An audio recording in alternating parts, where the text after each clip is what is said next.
Well, hello, everybody. It's back to Succeed from the Start. And today we're back in our podcast, Heart, Not Head. And that's because that's where I truly believe that leadership is born. It's not about the head, it's not about the objective, it's about how you feel, how you think, it's about how you touch the world.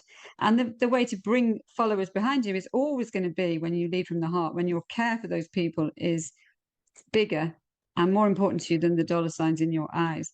And I'm delighted that today I've got a gentleman with me, Steve Hammond. We've not known each other very long, but immediately that we met, I felt like he had a journey and a story to share with us that will highlight his journey from the head to the heart. And so I'm really delighted that you're here today, Steve. Well, thank you. I mean, Angela, I really appreciate you giving me the opportunity to be here. And like Angela said, I think immediately I connected with Angela. I felt a connection there when I attended one of her open sessions to introduce the services and the community that she's running. But I just felt a need to reach out. I did, and Angela gave me an opportunity to join you on this podcast today. And I'm really looking forward to sharing some of the things that I've experienced on that journey from head to heart. Still am, actually. I'm a bit of a nuts and bolts guy at times, and a bit sensing, but at the same time, my intuition in me and my feeling side, which I've been getting more and more in touch with, is definitely starting to shine through. My job now is all to do with development, coaching, working in the corporate world still, actually, right now. But I'll tell a little bit of a story in a minute, because originally I was planning to become a life coach, but then I had a life-changing event when I met my wife in Nepal. But we can talk about that. I mean, why am I here talking today about from head to heart? Well, actually, that's probably started out in the heart, if I'm honest. If I look back as me when I was a kid, I was quite a sensitive kid and very focused on creative pursuits. I loved art and just generally just being lost in my thoughts. It was something I did quite naturally. And back my auntie back then, my dad's sister, she was very much into meditation. She was one of the big gurus in the UK back in the day for meditation and Reiki therapy, and she was a medium and all sorts of stuff. I was fascinated by all this. It was something I was really interested in. And in fact, one of the first things that ever happened to me that made me talk about the heart was I was big into racing. I loved racing as a kid, road racing on a bike. And I injured myself. I had a crash, and my dad said, "Hey, you know what? I was 15. He said, you should go and see your Auntie Jo. She's learnt this new thing called Reiki. It's supposed to be pretty good for helping you." So I said, "All right, I'll go give it a go." So I went down to see my Aunt Jo, and I'm sitting having this treatment, and then all of a sudden she just stopped, and just was quiet. It's a bit, what's wrong? She said she found something bad, or what's going on? What's she going to tell me? And she said, "Oh, it's going to be really strange, Steve, but I just have to tell you this. It's so strong." She said that you're a very old soul. She said, "I know you're only 15, but I've been working with this for many years now, and it's ancient. She said, and you won't know what it means until I don't know. I don't really fully know what it would be. For a 15-year-old, you're not going to get it, and maybe you might never get it, but it's there. So don't be aware of it." And I was sort of I left that session, went to my dad, and said, "Aunt Jo was saying funny things." And Dad said, "Oh, well, she can do things like that. You know, she speaks to the spirits and everything." I said, "Well, yeah, I know that."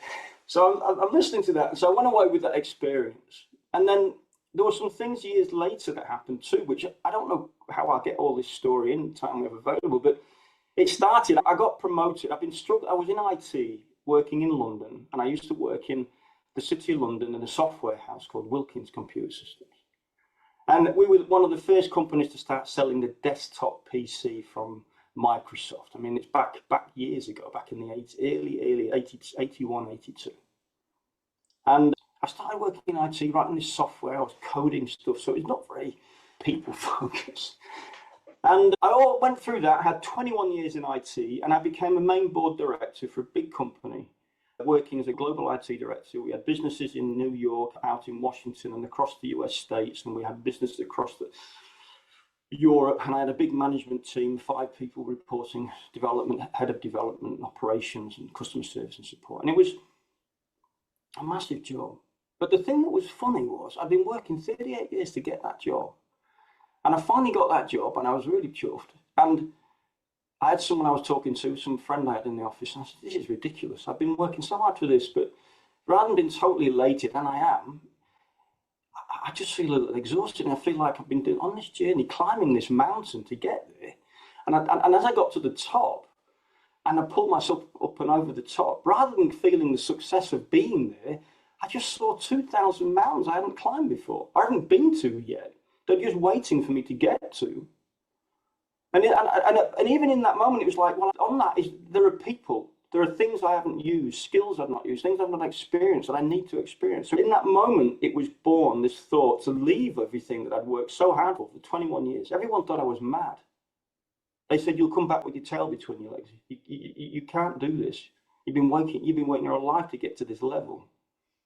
Anyway, within 2 years, I was packed up, projects finished, £2.5, £3 million project done, implemented, recruited, and I'm sitting on a plane. I'm going to Africa, and I'm going to climb Kilimanjaro and Mount Kenya. How did you feel sitting on that plane? I didn't feel like I'd made the wrong decision. It was so funny. I'm sitting there just feeling calm and relaxed, and wow, what's out there waiting for me now?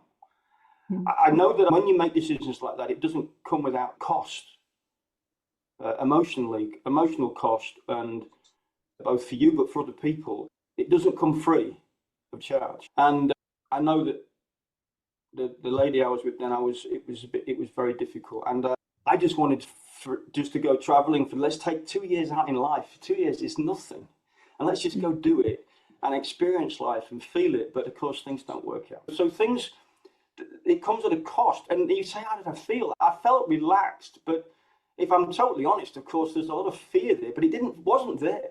It was just like, it's done, and I've packed it all away. And all I could remember was my brother was helping me out. My brother was down there, and I just had everything unpacked, everything ready that I needed to take in one rucksack for 2 years.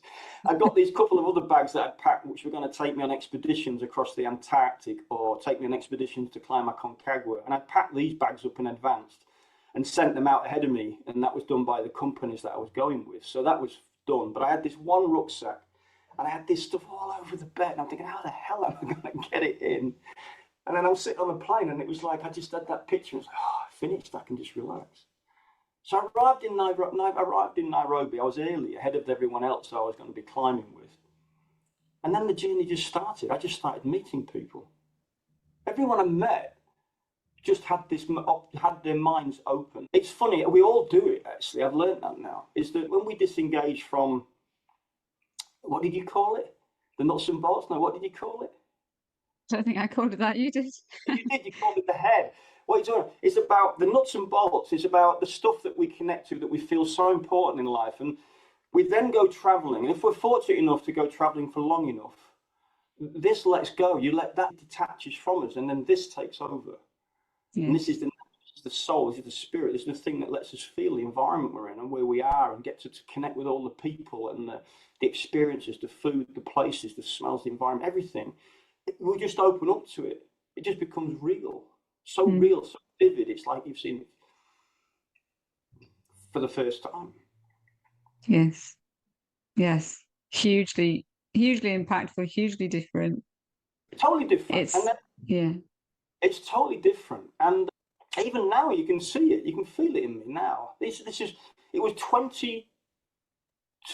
21 years ago now that I did that, made that shift. And yet the emotions and feelings I have then are just as strong, because they're just as fresh today as they were then. But I'm meeting people. I mean, I'm in this bar, in this hotel, and there's this woman sat across me, across the bar, a local lady. She was actually working the bar. She was a prostitute, right? And she was looking at me across the bar, and she was doing all this smile, and she was really going over the top. And I'm thinking, I felt a bit awkward, but I thought, you know what? I'm going to go and talk to this lady. I want to find out who she is, where she's from. So I picked myself up, picked my drink up, and walked around. I said, look, I'm not buying anything, but I said, I'm really interested to know a bit more, because I'm just traveling, I'm setting out. Anyway, I found this lady totally opened up to me. She had 3 daughters, and their one ambition on life was to make sure that they didn't have to do what she did. Mm. She wanted to earn enough money that prevented her 3 daughters doing what she did. And I believe what she said. She wasn't wanting any money from me. And she told the story. And I would never have talked to these people in the past. In fact, people don't. They look over and you just walk past them like they don't exist. That's so true. My daughter got married a couple of years ago to another lady, and there was a really interesting conversation in the whole family. They had upset the apple cart too, and it was something that some family members, didn't know how to handle. But what struck me most at their wedding was that I was meeting people who I probably wouldn't normally meet in my everyday life. And the stories that they had, that you could just see from just the conversation you had. You didn't even need to delve into anything. You just felt it.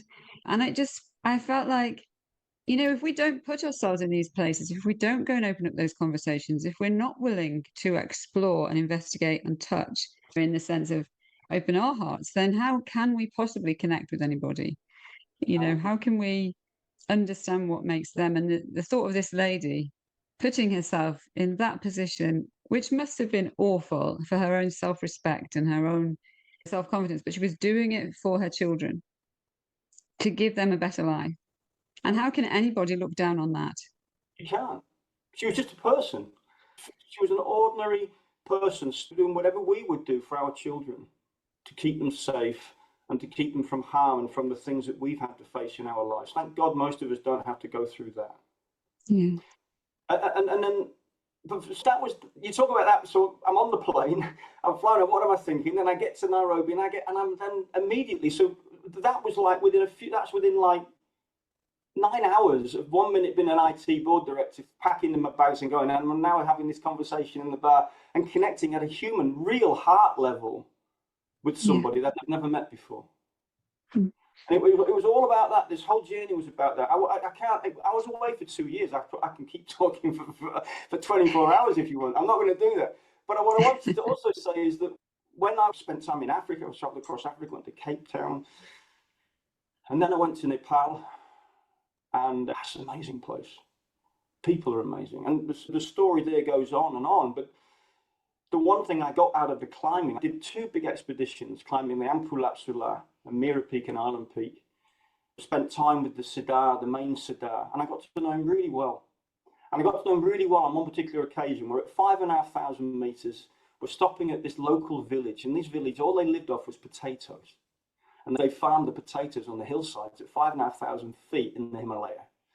Everyone else is sitting in their tent, having eaten their food and getting ready for the next day. And I thought, I'm not doing this. So I stood up and went out and I saw them all picking the potatoes.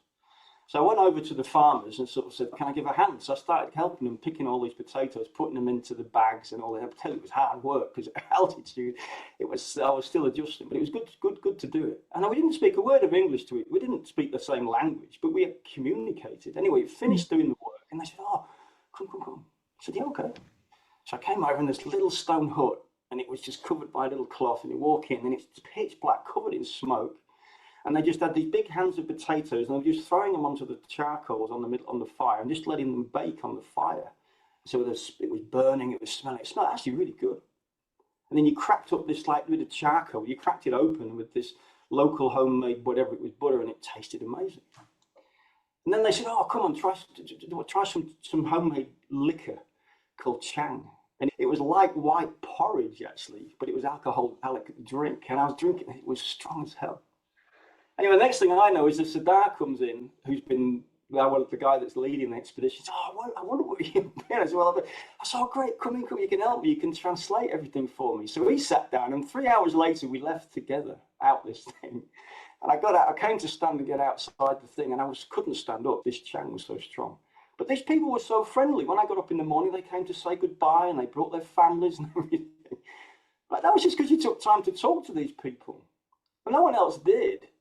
No one else spoke to them. They just passed through as these travelers, but didn't engage with the people they were with. So I spent the entire 2 years doing that, really. Just connecting, finding out things about people, understanding where people come from, getting myself in some pretty sticky situations at times, but always getting through them with people. You've got to open your heart to people. You've got to let them see you. And if they see you, the amazing thing is they give you so much back. Yeah. In India, it blew me away totally as well.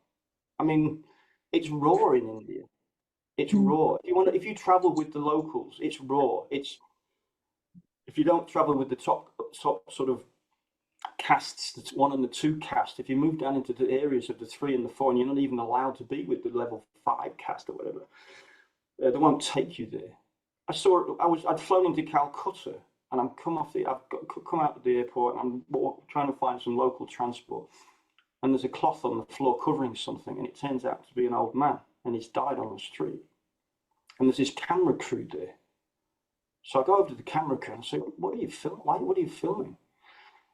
And they said, well, it's because he's the lowest caste. No one will take him away unless his people come pick him up. This was in 2003. Yeah. 2003, right?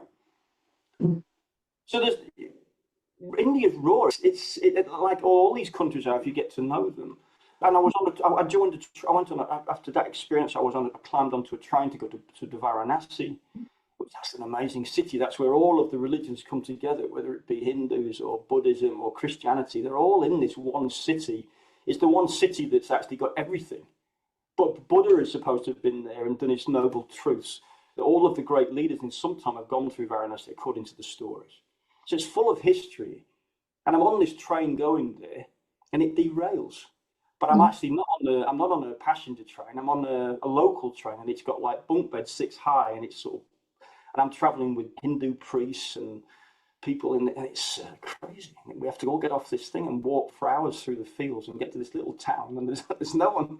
There's just this me, and all these locals. And this one lad comes to me and says, "You look a bit." I said, "You know what? I would like a bit of help." Yeah, They said, "Well, we just need to catch a bus." We caught this bus. I've got a photograph. I'm surrounded by chickens and people and it's just chaos. And I'm talking to this lad, and he says, "Well, I'm going home to my mum and my dad." I said, "Oh," he said, "Yeah." He said, "Well, they paid for my education so I could go and become a doctor." These people have nothing, and yet they paid for his education to go and be a doctor. And then when I got there, he invited me to his house, and we had a meal together. And see, people open up their heart to you who've got nothing. Yes. We don't need to have money. That's the one thing I've found in my life right now, is that money, yes, I need it because I choose to live in a capitalist society, and I've got my family and my 3 kids and my wife and the dog and everything to take care of. But I can get by on very little these days. Yeah. Because I'm wealthy beyond means with everything else I have. That's the difference. Yeah, that's the difference. It's not that we don't need money. It's not that it's wrong to earn money or, to have a business and to have clients and have them paying you. I think I went through a stage of a transition for me was realizing that I had this belief that if I really cared, I'd do it all for free. Well, it was a false belief, because actually what it meant was that I couldn't pay my bills. I couldn't actually do the caring because I was struggling at the other end. So that was a kind of a false belief that I had, and that true caring meant that you did things for free. And it wasn't about that, but it was about opening up my heart to find out who I should be helping, and making sure that the people that I should be helping are people who can go and help somebody else. Bringing people together, looking out there and seeing that there are a lot of people out there who are hurting.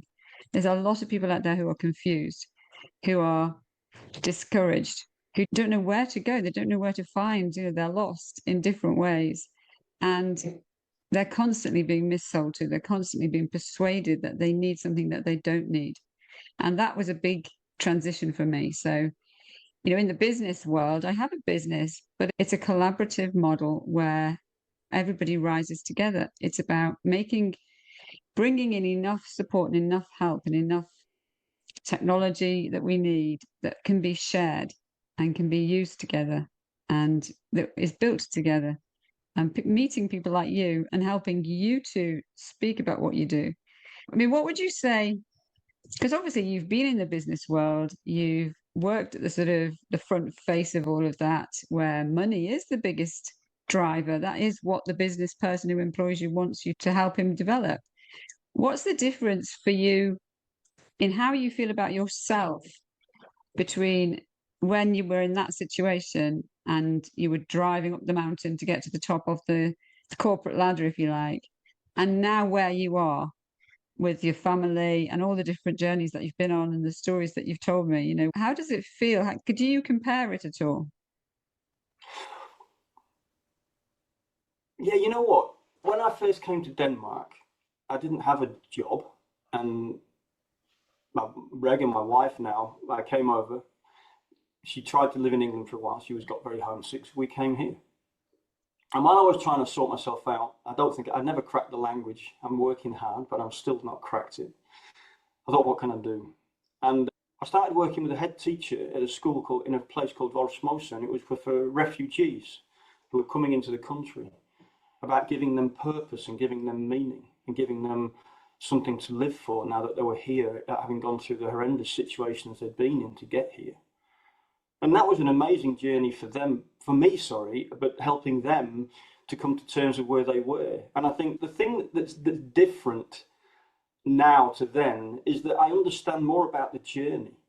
So one of the things I did with these people, I said, look, what I want you to do with the children, I want you to start to understand the philosophy of exploration. So you tell me what's the difference between now and then. What I'm actually going to tell you is it's not that different, as long as we understand the philosophy of exploration. And what I said to them was, look, find something you've never found out before. Go talk to people you know. Find out if they were on a holiday one time and they found a stone and they put it in a drawer and it reminds them of that time. And what is it about that time? What feelings, what emotions do they have? And then I want you to come and tell those stories to us in the school when you're all back. So 20 children would come back and tell us. It blew me away. And what I did to them to show you what I said to you, I said, look, guys, I presented a journey where I'd been to the Antarctic and I'd climbed mountains in the Antarctic, mountains that had never been climbed before. And on this expedition ship with a guy, the first Australian to climb Everest was our guy. And it's like, this was great. I said, that's what we think of exploration, isn't it? That's where we are. We think it's something crazy like that. And I said, it's not. It's what you've just told me. It's that stone. It's that story. It's that memory that we never knew about that meant so much to the people around us, to people we've been known for years. So when you say how different it is, it's no different. I just realized that I wasn't exploring my environment the way I should be. I wasn't open to what I'd learned and where I'd been before I took the big step to do what I think was exploration. But I've been exploring my entire life until that moment. Do you understand me? I mean, when I try and answer that question, that's what it means. When I was on the truck in Africa, and we'd been in Namibia, we got dropped off for 3 days in the desert. We had to live for 3 days. It wasn't hard, but it was extreme, very cool thing to do. And I would go running into the desert. And when I was running, I would find stones, these crystals, these quartz crystals. They were orange, they were blue, they were purple, there were many colors in them. But what's really weird was every time I've started collecting them, and each one of these stones I used to think, hang on, this one represents Susie, or this one represents so-and-so, or this. And there were 6 people I'd traveled with, and then I found a stone for each of them, and it meant something. For some reason, it connected with them. So at the end of the journey, when we got to Cape Town, we were all sitting down saying goodbye, and I said, this is going to be crazy, but I got these stones for you. And each one I went around and said, look, this stone is for you because you see the colour, you see the way it radiates. That's you because it represents so and so. And then I said something which is linked to what I've just told you. I said, you'll take that home and we'll hold them and we'll remember those. But the thing doesn't matter. The very nature of that stone is irrelevant, the physical nature of it. The story it represents is permanently ingrained in you. It's part of your event history and our shared event history. You never lose it. And that particular epiphany, that moment, helped me so much, particularly with my mum and dad. They both died during COVID, not with COVID, but I couldn't be at their funerals. Neither could none of it. My brother and I both live away. My brother's in Switzerland, I'm here. And we couldn't be there. And it's like, you talk about that. Let's say my mum and dad are the stone, and I wanted to reach out and hold my dad's and my mum's hand and whatever. And I couldn't do that. It was all online. In fact, I had to say goodbye to my dad online. He had cancer. My mum passed away through dementia. I didn't even get to speak to her before she left. But I do know she said something that cut me and my brother hard. When she gained a moment of consciousness, she just said, where are the boys? And we were not there. Mm. When you think about that, you could feel so much pain and hurt because You didn't have that moment, that you didn't get to grasp the stone and say farewell, but it didn't matter because everything that had any value in our life was already within me and within my brother. Everything we had shared with them over the years was still so fresh and alive in our minds. It didn't matter that I had nothing that I could represent or say that final farewell. It didn't matter because we'd been together so many times. It was so ingrained in us. And when you say to me, what's the difference? That's the difference. The difference is that I've become aware that we're continually on a journey in our life, an adventurous journey in our life. And we forget to step back, reflect and pause and understand what the hell we've done and how amazing we are in getting to where we are. Even if it's gone through so much pain, we've achieved so much. So you can look at it and think, wow, before was this and this is now. But do you understand? Just that answer the question. It's a bit convoluted answer, but I think so. For me, what you're sharing is very.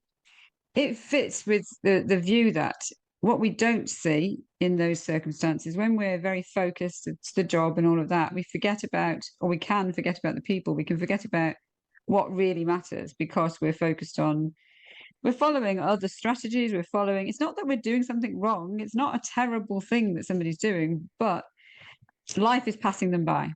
They're not actually connecting with people in the way that person is really made. They've got a work relationship with people, but they're never going to find out the history of that person because that's not part of what you do. And actually, if you went up and asked people some of the questions that you might ask somebody now, they might look at you as a bit crazy. I've done various. Actually, they do. They do. I used to be a police officer, and there were times in the middle of the night sitting in a car with a policeman where you were really killing time, but they would ask me things, and invariably they were about, do you want to jump into bed with me? Basically, let's not say it like it is. And no, the answer is I do not, actually. So I thought to myself, do you know what? If you're going to be so crude or just think that you can just talk about that to me, I will just ask you things. So I just asked them things about their lives and find out more about them. But what happened then was a relationship grew, and there was a sergeant there who, and I didn't know this at the time, but he would see me very comfortably talking to some of these older guys because there had been a situation where they had been brought out of the office and put back on the streets again, much to their dismay. But I had a relationship with them. We were talking, we had a connection there, and this sergeant didn't get me anyway because I didn't swear. And in his view, if you're going to be a policewoman, you're supposed to be all tough and all this. But he would watch, and then it turned out he'd become quite jealous because I didn't have that relationship with him. But he didn't let me. He didn't want to share. He didn't want to look inside of himself and find out what made him tick. That just wasn't who he was. So we were never going to get that connection going. And what you're sharing, and I love the fact that the stories that you're telling, the people that you've met from all walks of life, from those who have absolutely nothing or less than nothing even, right the way through to the people who have everything. It's, at the end of the day, those people are all the same. They're all people. They've all got emotions and feelings and strengths and desires and passions and families, and there is no difference. If only we can give them the chance to understand them and to let them be who they are. And for me, that to let the heart lead is to respect every single person. And even as a police officer, to respect the person who just committed the crime. Some people thought that was a crazy idea, but there was no way that you could lead them into living a different life if you didn't actually respect the fact that they had a right to life in the first place and that they had a right to have the same opportunities that everybody else has. And very often they'd been denied those opportunities and those chances, and that's what had led them into the journey that they'd taken.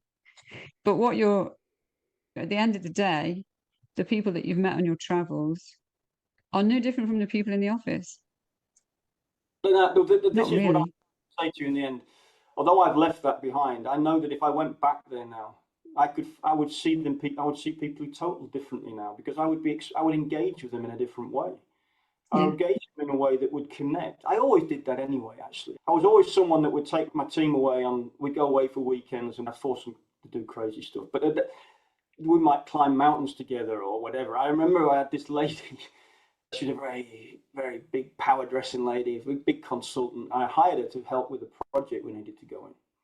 Anyway, I dragged her along with 20 other people to go climb the 3 peaks in England, Ben Nevis and the Scafell Pike and Snowdon. And it was chucking it down with rain, and I was giving her a hard time. She said, "Oh, fuck you, go for it, fuck you, I'm going to kill you." I said, "Never listen." I said, "Come on, get yourself up there, you get up and get down. We can sit and tell the stories in the bar after. You'll be able to talk to everybody." Anyway, she hated me. But she got to the bar after, and she got it. The camaraderie, the talking. I got to understand who she was. She got to understand who people were. Okay, all right, I had my comeuppance because she said to me when I got back in the office, she said, "You know what, you're not getting away with that. I work in opera and I do all the costumes and dressing of the people. You are going to come and help me do that." So, okay, fair enough. So I mean, you've got to give and take in these things, right? You've got to be able to connect and do different at different levels. So it's so important to be able to connect like that. I love the work you do, and I think it's a phenomenal community you've created. And I look at it from the outside. I think it's amazing what you've done. I mean, what am I wanting to do? I did start out when I first came back to be a life coach. That was my dream. And then my Rega, she came to England for 8 months, got very homesick. I opened my company, Vital Steps, there. And then we had to move back to Denmark. When I moved to Denmark, I had no language, no company, I had nothing.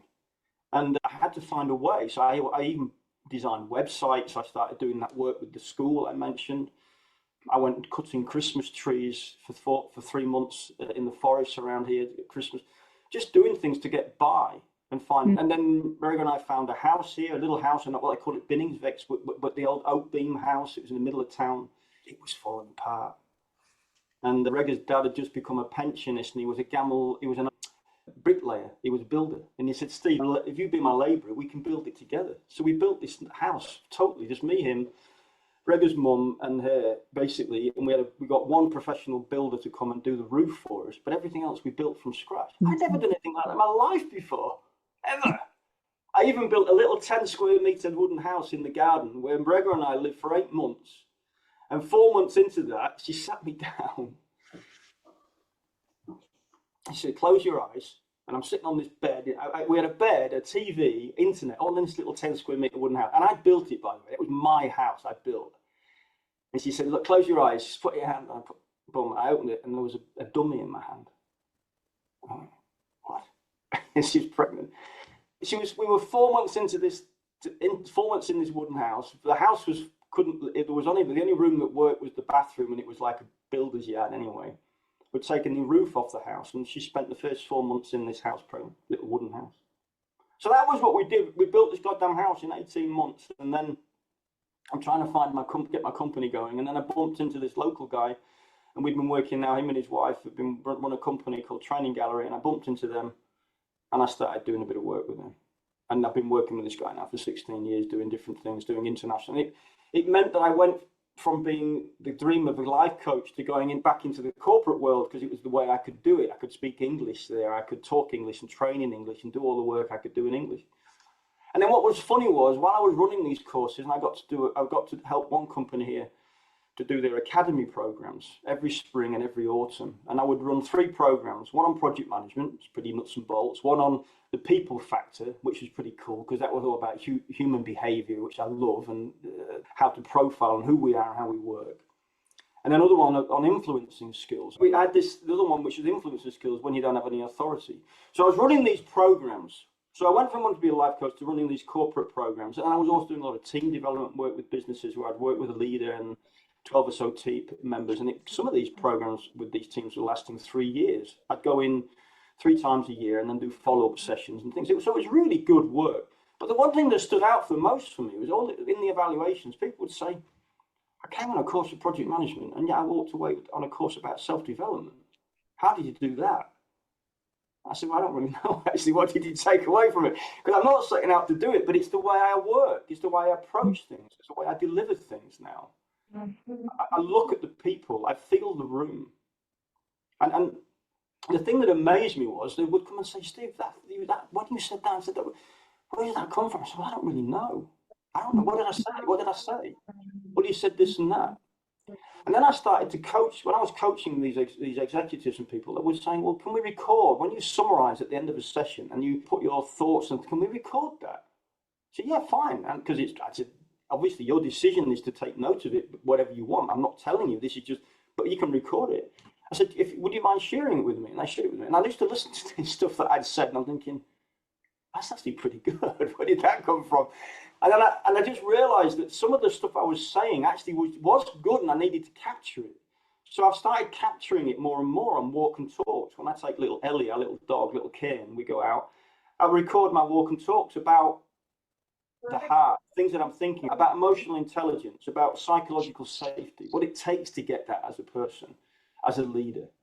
And I've started getting these models in my head that go, well, look, if we start off at the very top of the pyramid, we go, okay, we've got revenue, we've got profit, and we've got reinvestment. So you need revenue to generate your profit, and your profit lets you reinvest. Okay, that's fair enough. But what are those three things dependent on? People are an asset in a company, but they're a dual asset because they protect every other asset within it, whether it be sales, purchasing, whatever, production. They are everything. And what's the one thing that enables people to deliver is connection. So if you take the profit line, the revenue, you take the profit and the reinvestment, underneath that you've got the functions, distribution, sales, marketing, product production, R&D. All of those things have people in it, and everyone in those functions need to connect. And what does connection, if you can only connect if you have one thing, and what's that? Trust. If you don't have trust, you have no connection, and therefore you have nothing. And where does trust come from? Emotional intelligence, creating psychological safety. So fundamentally, if you don't have psychological safety, if you don't understand the heart and how to connect with your fellow human, if you go all the way up to the pyramid, the connections don't work in the functions, so sales don't work as well as they should, production is not working as well as it should. You're not generating the revenue you should, the profits no, they don't reinvest. So if people want hard-nosed, if people want to bloody get hard-nosed about this, we talked about the head and then this heart, that model that I'm just working my way through right now, and I'm trying to figure out how to deliver, shows you that actually it always starts at the heart, because psychological safety is the one thing that builds trust. And without trust, we have no connection. And if we don't have connection, businesses can't succeed. Okay, you know what? Someone will say to me, yes, they can. I say, how? I said, well, okay, the story is like this. They'd say to me, well, the story is like this. I said, well, these people, these companies bring graduates in, high flyers, they burn them until they're worth nothing, and then dump them and then bring in some more. They make a shed load of money, right? But they create so much collateral damage, and ultimately that company becomes toxic. And the one thing that's going to start biting these businesses is the new generational norm that's out there now, which is that people demand psychological and emotional safety. They want people to see them and take care of them. That's my personal mission now. That's what I want to try and bring to corporate world. But at the same time, I also want to help with I want to help individuals the same way as you do, to find their own inner self and to really develop themselves as an individual and find their path. Yeah. That's something I want to do for people. Where am I with that journey? I'm at the beginning, I think. I feel I'm right at the beginning.